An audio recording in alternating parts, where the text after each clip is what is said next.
Bem-vindo à nossa série de clipes em patologia geral. Neste clipe nós vamos discutir agressão e lesão celular e, para tanto, nós vamos inicialmente definir o que nós vamos chamar de agressão celular e falar um pouquinho sobre a sua natureza e as suas repercussões, e para em seguida entrar de fato nas nuances, os efeitos da agressão na célula, né, em como isso compromete o funcionamento dos outros tecidos. E por fim, nós vamos tentar estabelecer uma cronologia, né, entre a instalação da agressão e os seus efeitos até eventualmente a morte da célula. Então, o que se passa desde que a agressão se instalou até que a célula tivesse as características de viabilidade comprometida. Muito bem.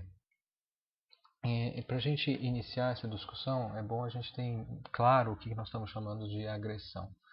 Nossas células estão todas submetidas a um conjunto de estímulos diferentes, e nós vamos chamar aqui de agressão aqueles estímulos que comprometem o desempenho de uma função celular ou eventualmente a sua própria viabilidade. Didaticamente nós podemos dividir as agressões de acordo com a natureza em agentes físicos, agentes químicos ou agentes infecciosos. Nós temos aqui, por exemplo, entre os agentes físicos a radiação ultravioleta, ao qual a gente está exposto constantemente.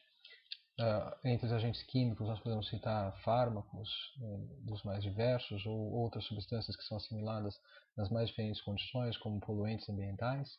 E dentro dos agentes biológicos nós temos vírus, bactérias, eumintos, enfim, uma série de possibilidades aqui que são de micro-organismos que potencialmente podem causar lesão celular e lesão tecidual nos seus hospedeiros. É bom a gente perceber que não só agentes físicos, químicos e biológicos podem ser caracterizados como agentes agressores. Algumas condições também podem ser tidas como agressão, e uma condição particularmente ubíqua, muito comum, é a deprivação de oxigênio. O que acontece, por exemplo, no caso de oclusão de um vaso que fazia irrigação em determinado tecido e deixa de suprir esse tecido em um determinado momento. Alterações genéticas, à medida que comprometem o funcionamento da célula, porque algumas mensagens não estão se repercutindo numa proteína que vai desempenhar seu papel catalítico, no caso de uma enzima, ou estrutural, também pode ser entendido como uma agressão, assim como desbalanços nutricionais. À medida que você não recebe, que os tecidos não estão recebendo o aporte de nutrientes necessários para o desempenho das suas funções, essa situação acaba sendo também considerada uma agressão. Por fim, é importante notar que um importante componente de agressão nos nossos tecidos são as reações imunológicas. A própria resposta inflamatória, mesmo uma condição esperada, ela acaba ocasionando lesão celular, e isso pode se agravar à medida que a resposta está com o seu controle prejudicado, ocasionando mais lesão, inclusive, do que aquela que foi proporcionada, por exemplo, pela infecção por um micro-organismo. Muito bem. Para que a gente perceba qual a importância da agressão, né, para um determinado tecido ou um conjunto de células, vale a pena a gente considerar não só o agressor, como nós fizemos agora discutindo a questão da natureza, mas também a sua duração, né, o quanto que ele está em contato com as células e qual a intensidade em que essa interação que é lesiva se instala. Por outro lado, é importante a gente também notar que um outro condicionante do que a gente vai chamar de resposta à agressão é o tipo de célula que está sendo agredida, e então daí a gente pode deduzir que diferentes tipos celulares têm suscetibilidades diferentes ao mesmo agente agressor, e isso é verdade. Haja visto, por exemplo, as diferenças na suscetibilidade à falta de glicose entre o tecido nervoso central, muito sensível, e o tecido muscular estriado, que consegue fazer inclusive anaerobiose. e o seu estado metabólico, né? Então, as células de um mesmo tecido, de um mesmo tipo celular, em condições metabólicas diferentes, acabam respondendo de uma maneira diferente também ao mesmo agente agressor. As células que estão em melhor condição metabólica, elas estão menos suscetíveis a lesões do tipo irreversíveis, enquanto que aquelas que estão metabolicamente comprometidas acabam podendo sofrer a morte celular a uma mesma intensidade, uma mesma duração de um mesmo agente agressor. Bom, para a gente discriminar um pouquinho melhor essa questão do agressor e os seus efeitos, é importante a gente discriminar duas situações diferentes em relação à agressão. A primeira situação é aquela em que a agressão se instala e, uma vez instalada, ela proporciona alterações que são rápidas, que são desencadeadas rapidamente na célula e que passam por um conjunto sucessivo de alterações, na verdade, que caracterizam inicialmente o que a gente chama lesão reversível, ou seja, alterações que, uma vez cessada a agressão, podem ser revertidas. E, por outro lado, essas alterações vão se complicando, vão comprometendo o funcionamento da célula até o momento em que, eventualmente, se instala o que a gente chama de lesão irreversível, e que culmina necessariamente com a morte da célula. Entre esses dois polos, nós temos o que a gente chama de ponto de não retorno, que é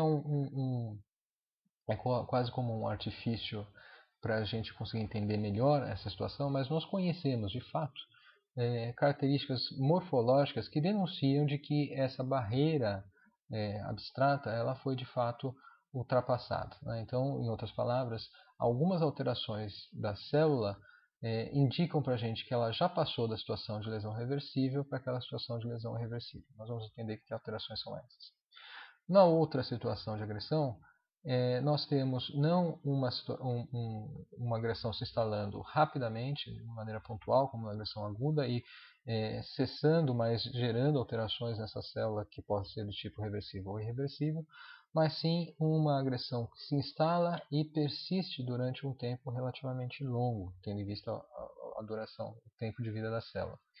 É importante notar que esse tipo de agressão ela não pode ser intensa o suficiente para causar alterações que culminam em inviabilidade celular. Senão nós temos essa situação de agressão aguda instalada, né? Porque, necessariamente a célula caminha por esse caminho rapidamente e se instala a morte celular. Nessa outra situação, a agressão, por outro lado, ela se instala de uma maneira mais branda, mas se perpetua aí durante algum tempo.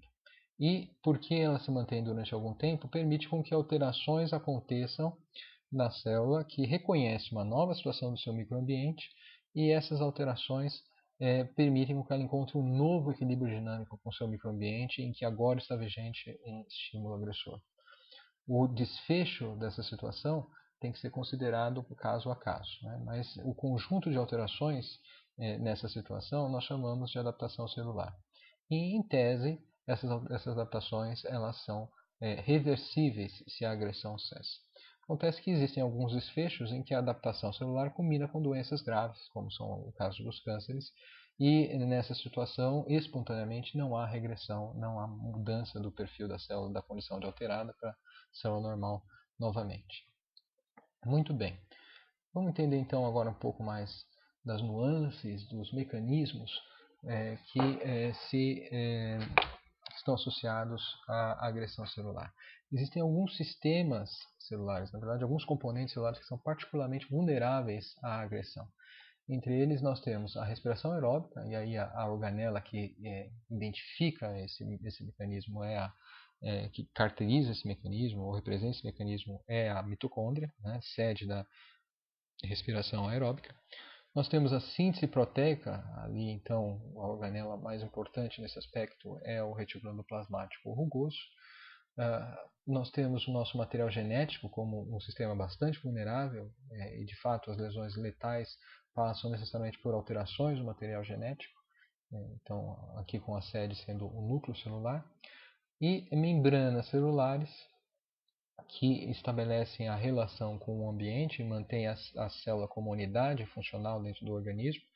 Também é um sistema muito vulnerável à agressão. E por fim, nós podemos citar uma organela peculiar, particularmente importante, dada ao seu conteúdo, né, os lisossomos. Isso porque se essa organela está alterada, o conteúdo dos lisossomos pode se derrubar pelo citossol, e esse conteúdo, que é rico em enzimas com diferentes substratos, acaba por destruir a célula, levando a um padrão de morte celular que a gente vai chamar de necrose. Muito bem. Como é que a gente passa pelas fases da agressão em relação ao que a gente vai chamar de lesão do tipo reversível e da lesão do tipo irreversível? Nós vamos falar em um outro clipe sobre morte celular, mas aqui é importante a gente ter claro essa sequência de eventos aqui. Uma vez a agressão instalada, essa agressão, como por exemplo por uma isquemia, ela causa alterações morfológicas. Na verdade, essas alterações morfológicas são reflexos de alterações moleculares, né? Como por exemplo, se a gente está pensando na típica alteração por isquemia, a sequência de eventos que se passa é comprometimento de funcionamento de bombas de troca iônica, né, nas membranas celulares, por exemplo. Isso causa modificação do equilíbrio hidroeletrolítico da célula, que causa entrada em fluxo de água, comprometendo, por exemplo, a função de mitocôndrias e retículo endoplasmático, né, gerando edema dessas organelas, inclusive do próprio núcleo, no qual a cromatina vai começar a ter a sua estrutura prejudicada. Muito bem, mas se nós temos essa baixa exposição ao oxigênio, que foi causada pela isquemia, corrigida até determinado ponto, se ela não se instalou de uma maneira importante, essas alterações elas podem ser corrigidas e, sendo corrigidas, a célula retorna ali à sua condição normal após algum tempo, né? Por outro lado, se não há correção da situação, a célula tem agravadas essas alterações nas suas organelas, esse balanço hidroeletrolítico continua prejudicado e vai se agravando, de tal maneira que as funções da célula estão agora prejudicadas de uma maneira letal, e o destino dessa célula é a morte por um tipo de morte, um padrão de morte celular que nós denominamos necrose. Bom, claramente, os pontos que são críticos aqui, como a gente citou antes, são núcleo celular, resposta, respiração aeróbica e síntese proteica. A gente também não pode deixar de esquecer da função dos lisossomos, né, que uma vez tendo o funcionamento das suas bombas de troca iônica, que também existe na membrana da mitocôndria, prejudicada, você vai ter, inclusive, prejuízo no funcionamento dessa membrana, que pode se romper e derrubar o conteúdo lítico, e isso levando à morte celular de uma maneira inequívoca. Muito bem. Esse é um esquema que mostra de uma maneira bem clara e didática a situação dos mecanismos que se seguem à isquemia, né? Então a perda do fluxo sanguíneo e aí o prejuízo da respiração aeróbica pela não chegada do oxigênio para as células, e quais são as consequências em termos celulares dessa baixa quantidade de oxigênio. O principal alvo desse tipo de agressão é a fosforilação oxidativa, na verdade, a respiração aeróbica, não é? E a falta de oxigênio prejudica especificamente essa fase da respiração aeróbica, em que há necessidade do oxigênio para catalisar a formação do ATP no longo da cadeia, no final da cadeia respiratória. Então, a baixa quantidade de fosforilação oxidativa, na verdade, leva a um desvio do metabolismo da glicose aeróbica para a glicose anaeróbica. E isso às custas de consumo de glicogênio, com um saldo muito baixo de produção de energia, né, de produção de ATP, e esse consumo de glicogênio leva à formação de ácido lático, e o próprio prejuízo da fosforilação oxidativa leva à formação de íons de hidrogênio que se acumulam dentro da célula, na verdade no início na mitocôndria, né? Mas o acúmulo de ácido lático se dá dentro do citosol, e isso leva a uma diminuição do pH da célula intracelular. Essa diminuição do pH tem uma série de efeitos, dentre eles, no núcleo, que é particularmente sensível a alterações de pH, a quebra das cadeias de DNA e fragmentação da cromatina.